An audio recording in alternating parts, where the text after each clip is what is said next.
Hi students, today we'll be touching on some very interesting topics on tidal charts.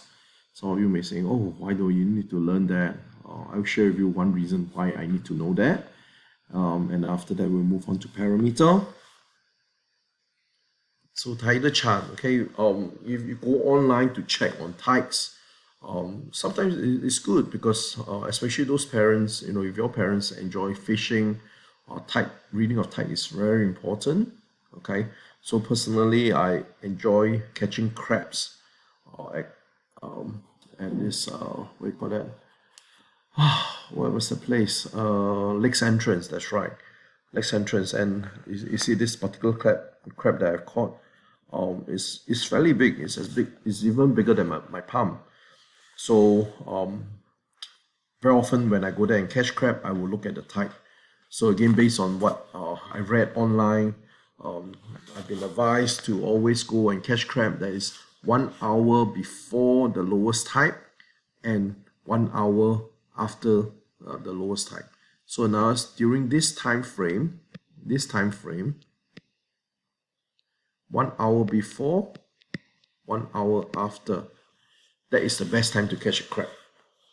So again, like what I say, this is why I need to know about the tide, how to read tides based on the charts.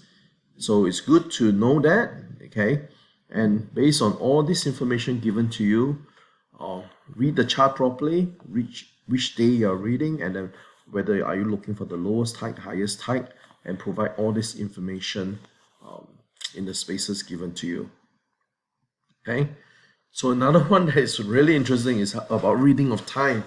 Okay, modern clocks were never invented, so back then people read time by looking at the shadow.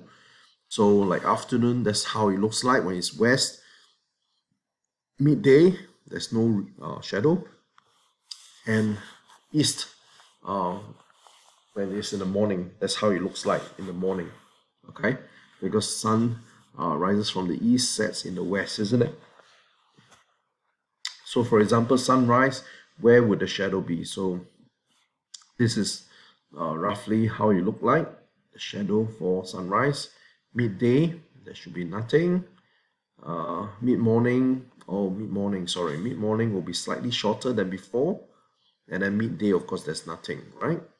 So after that, complete mid-afternoon, late afternoon, and almost sunset. How would it look like?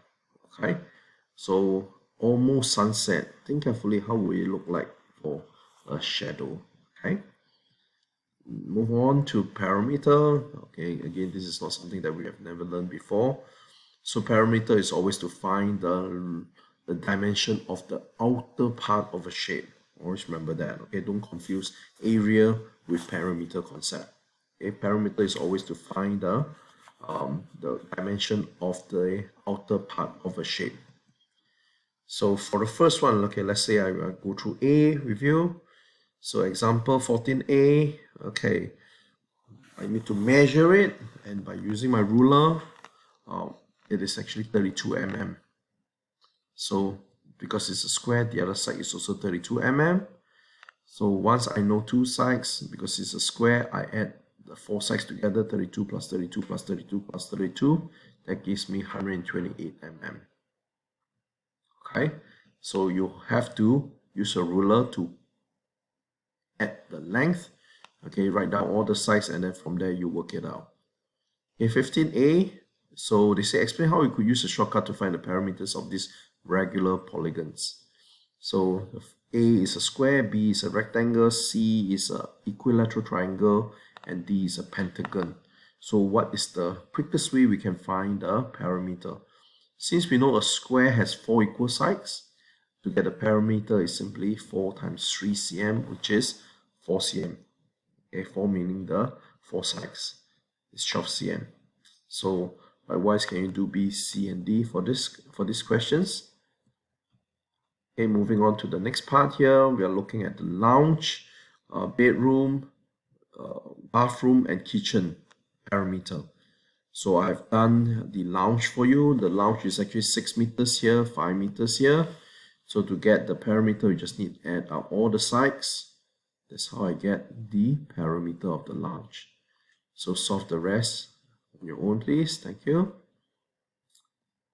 And the last part is talking about finding the parameter of these shapes involving decimal.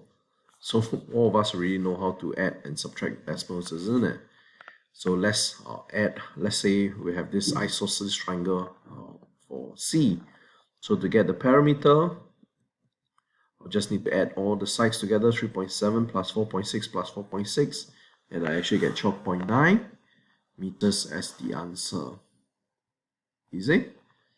Okay, that's all for our lesson today. It's quite easy, so do complete the activities. Bye.